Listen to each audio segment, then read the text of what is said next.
morning, students. Today we will learn something more about heat.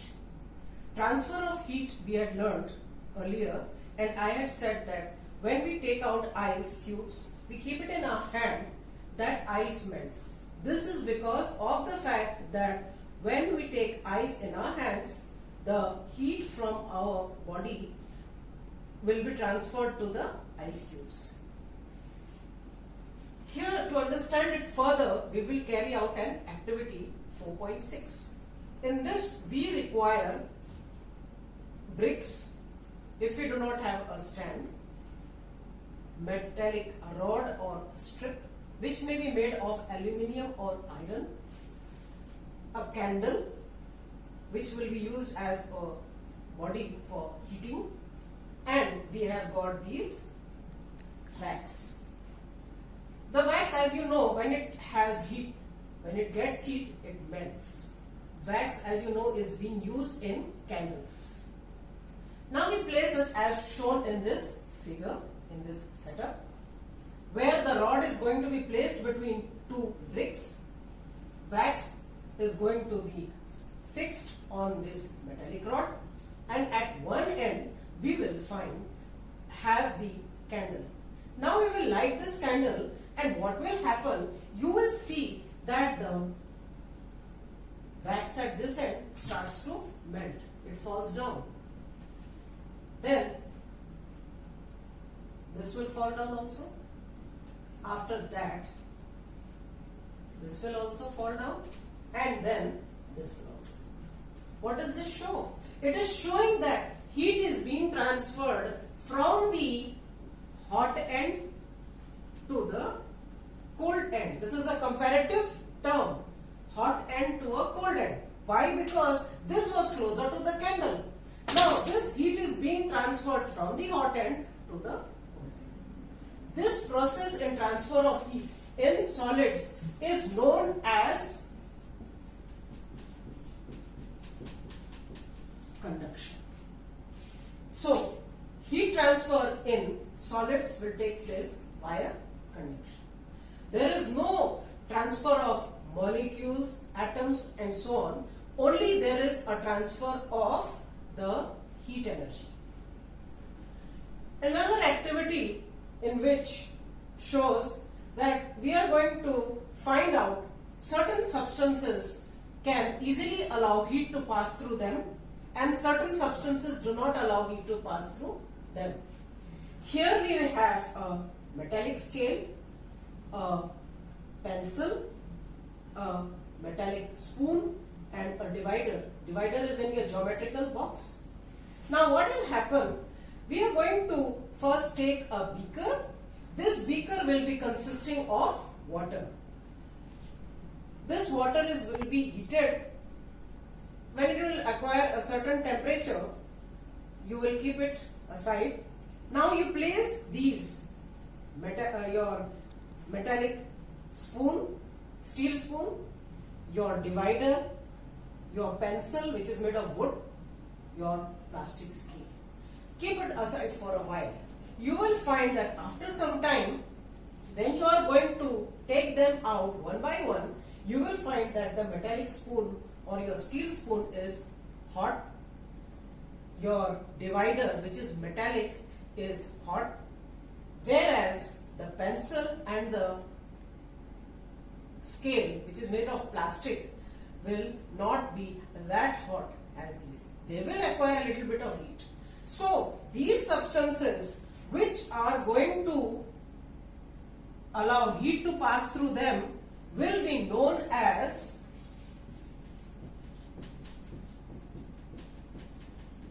conductors.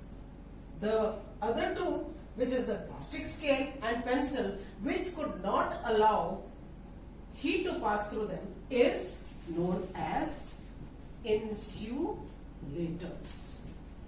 I hope this is clear now. So conductors are those substances which will allow heat to pass through them easily. Example, things made of aluminium, things made of iron, steel and so on. On the other hand, those substances which do not allow heat to pass through them, they will allow certain heat.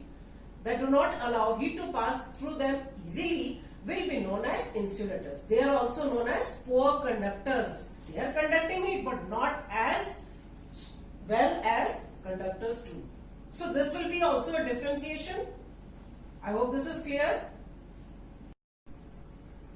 Good morning. Today we will learn something more about how the process of heat transfer takes place in liquids. Now in this one activity we will be taking a round bottom flask. Round bottom flask means something that is round from below. Then we will have a tripod stand or maybe any other type of arrangement that you can have in a stand. You have in the chemistry labs, we have such an arrangement.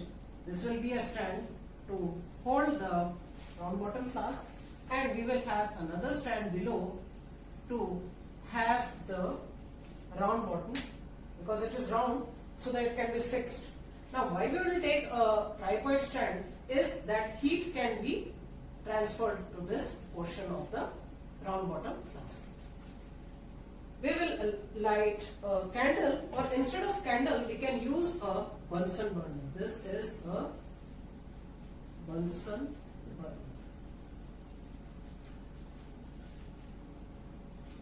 For this, to understand this further, we will make use of a crystal of potassium permanganate. Now we will add water. We will add a crystal of potassium permanganate.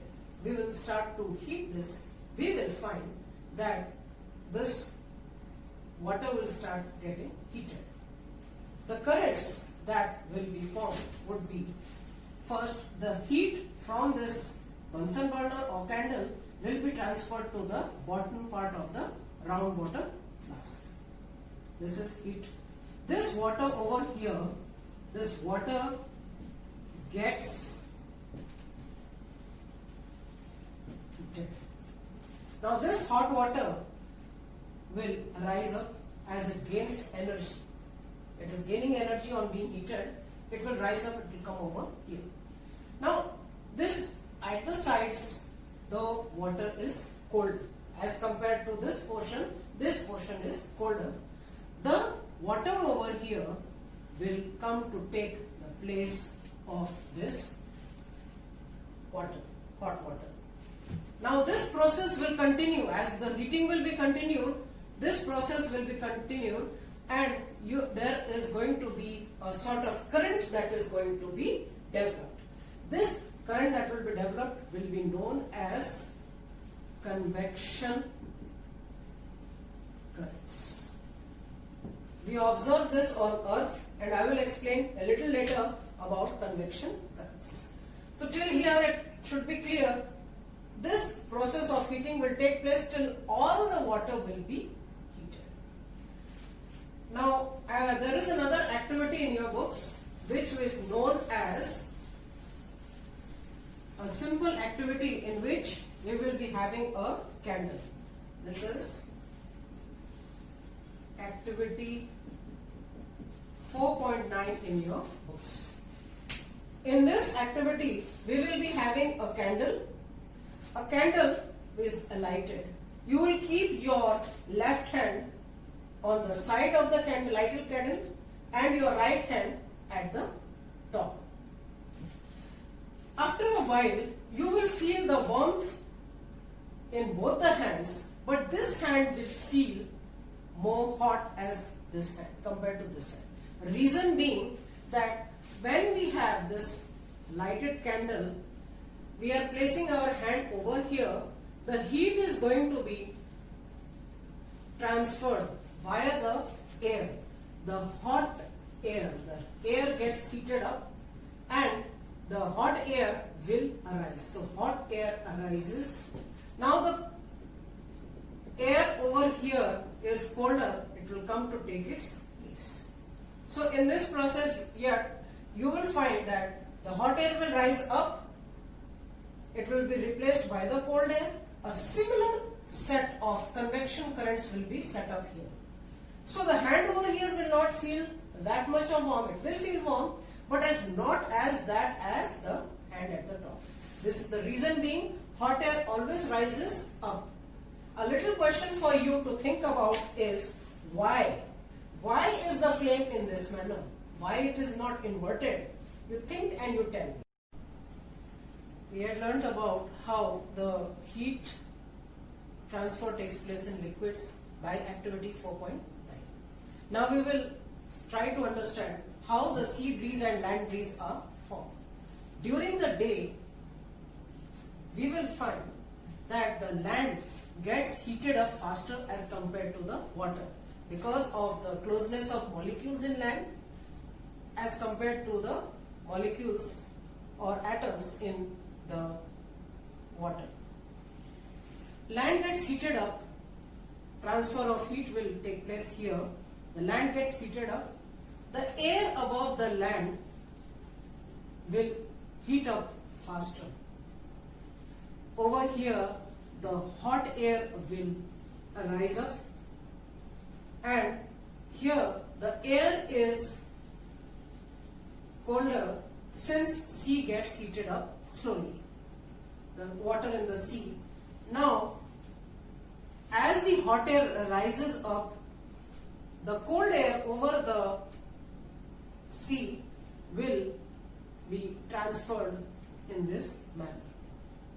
Hot air will rise up, cold air will take its place, and you will find that breeze will be blowing from the sea to the land during the day, so it is going to be called as sea breeze. Next, during the night, what happens? The reverse takes place. The land, the air over the land starts cooling faster. Reason being that it escapes out into space. The land will get cooled down faster. Now, the air above the land is colder as compared to the air above the sea, which is hotter.